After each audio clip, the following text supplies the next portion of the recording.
पियो। अगर आप बिना अर्पित किए पीते हैं तो आपकी बुद्धि में इष्ट देव के प्रति ममत्व तो नहीं आ पाएगा, नहीं आ पाएगा। अब तो गोपाल नाच पड़ा कि गुरु मिल गए, गुरु मंत्र मिल गए और इष्ट का पहचान मिल गई। उसी समय घर से भोजन आया, वही कभी चटनी रोटी, ऐसे ही बैठा एकांत वृक्ष के नीचे, आओ गोविंद भोग पाओ। अब गोपाल विचार में लगा कि आ तो रहे हैं ही नहीं, और गुरुजी ने कहा बिना पवाए पाना नहीं। पूरा दिन व्यतीत हो गया। गुरुजी कह रहे थे घट घट में विराजमान भगवान है तो कहीं से भी प्रकट हो सकते हैं। तो अंदर मंत्र जपता हो, कहता आओ भगवान पाओ, आके नहीं आए। महाराज हमारे गुरुदेव ने आपका ध्यान जो बताया था वैसे ही आओ, आप पाओ आकर के। रात्रि हो गई, देखा पर वो नहीं आए तो भोजन उठाया, गाय को पवा दिया। तो बहुत सी गायें थी, भूखा रह गया। दूसरे दिन फिर भोजन आया, एक पत्ता टोरा, जल से छिड़का पत्ते और भोजन रखा। भगवान को फिर पुकारा, आओ प्रभु। गुरुदेव ने आज्ञा की बिना आपको पवाए हम अपनी जबान में नहीं रख सकते। शाम हो गई, रात्रि हो गई, फिर गौ को दे दिया, नहीं पाया। अब एक तो 50 वर्ष की अवस्था और गौओं के पीछे दौड़ना और भोजन पाना नहीं, शरीर में सामर्थ्य धीरे धीरे कम होने लगी।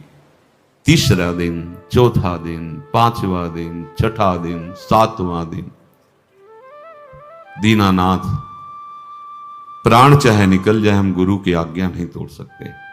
अगर आप नहीं आएंगे तो भूखों मर जाऊंगा।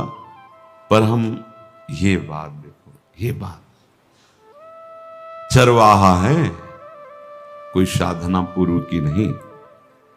गौ सेवा के प्रताप से उससे संतों में प्रीति हो गई, नाम की कृपा से गुरु की कृपा से नामी की प्राप्ति की चाह। ऐसे कई दिन व्यतीत होते गए। अस्थि मात्र होए रहे शरीरा। पूछते कि क्या बात है, भोजन तो हम रोज लाते हैं, आप रोज लेते हैं, क्या पाते नहीं? आपका विषय नहीं। शिक्षा मिलती है, अपने गुरु उपदिष्ट साधन को किसी से बताना नहीं चाहिए। गुरु उपदिष्ट साधन जब तक सिद्धावस्था ना पहुंच जाए तब तक गुप्त रखा जाता है। जो जैसे आप सत्संग सुन रहे हो, इसमें कोई वचन आपको लगा, पकड़ लिया, अब वो जीवन में तभी बोलना जब उसका प्रभाव हमारे जीवन में आ जाए। नहीं ऐसे नहीं बोलना, नहीं तो निकल जाएगा। और अगर रोक लिया तो मंथन करेगा अंदर और आपको उसमें स्थित कर देगा।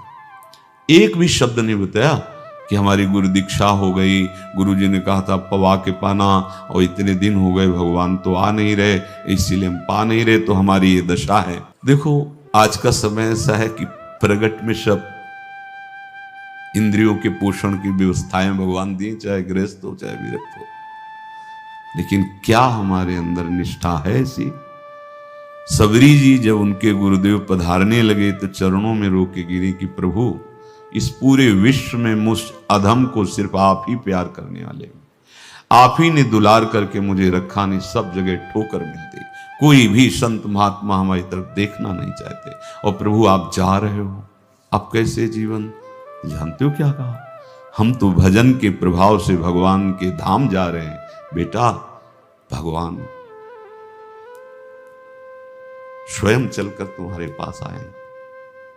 सबरी जी बहुत वर्षों तक कभी गुरु के वचनों पर अविश्वास नहीं हुआ, क्यों कहते थे भगवान आएंगे, रोज पावड़े डालती हूँ, सोहनी लगा के दिल छिड़कती हूँ, रोज लगता है फुसला तो नहीं दिया गुरु जी ने? नहीं, गुरु के वचन भगवान आएंगे।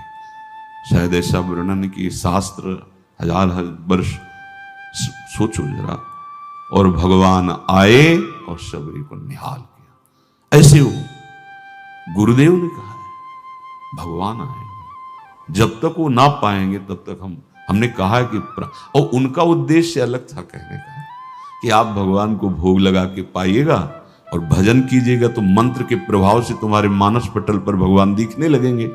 ऐसा होता है। और सीधा आदमी सीधा समझा, जब तक भगवान नहीं पाएंगे तब तक हमें नहीं पाना। 18 दिन बीत गए, कुछ न खाना न पीना।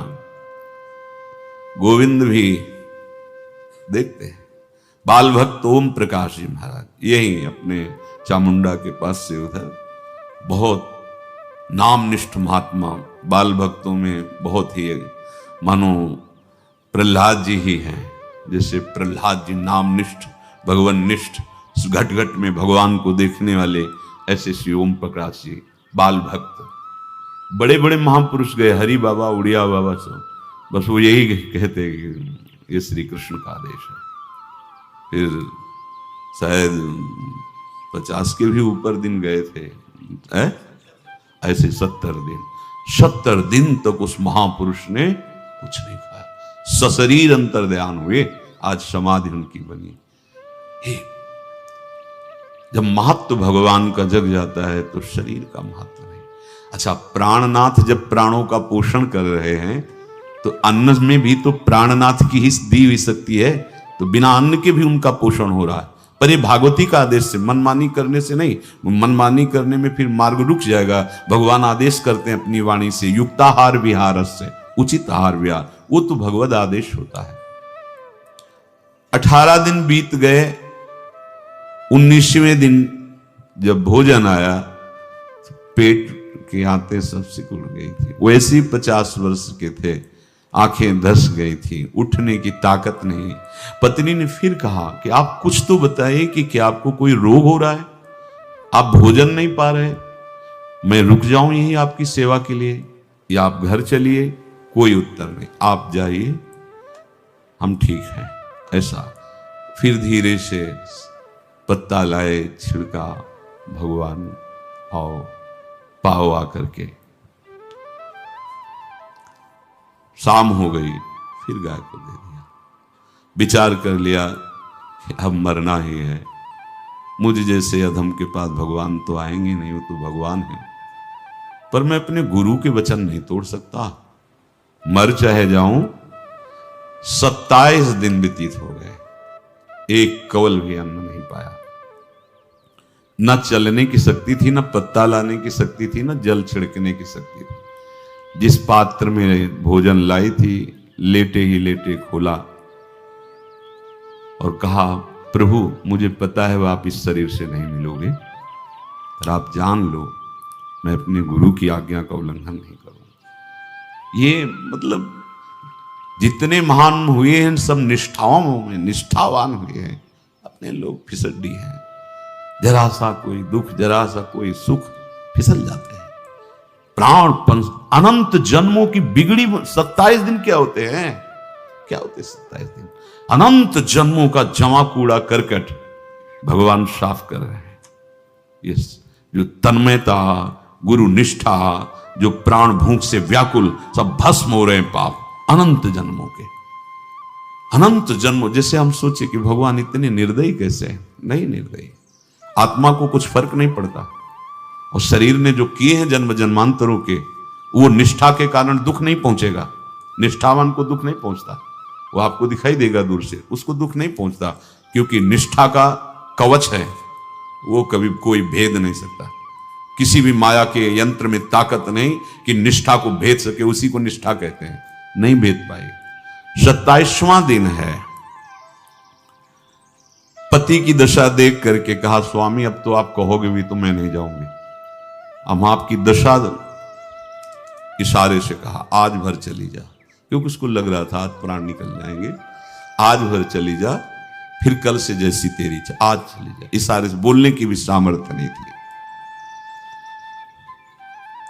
गोपाल के आंसुओं की धारा चल रही, पड़े पड़े धीरे से खोला जो भोग है, और अंतस्थल, आज बोल भी नहीं पा रहे, अंतस्थल से कह रहे, प्रभु अब चाहे आके पालो या लिवा जाके पवा देना, देख लो आप, आखिरी है, आके पालो या लिवा जाना, अपने यहां पवाना, क्योंकि हमारे यहां तो पाए नहीं आप। बड़े प्रेम से अंदर से आवाज आई, गोपाल। आंख खुली, क्योंकि बोलने की हिम्मत नहीं, ये अंदर से प्रार्थना की थी, गोपाल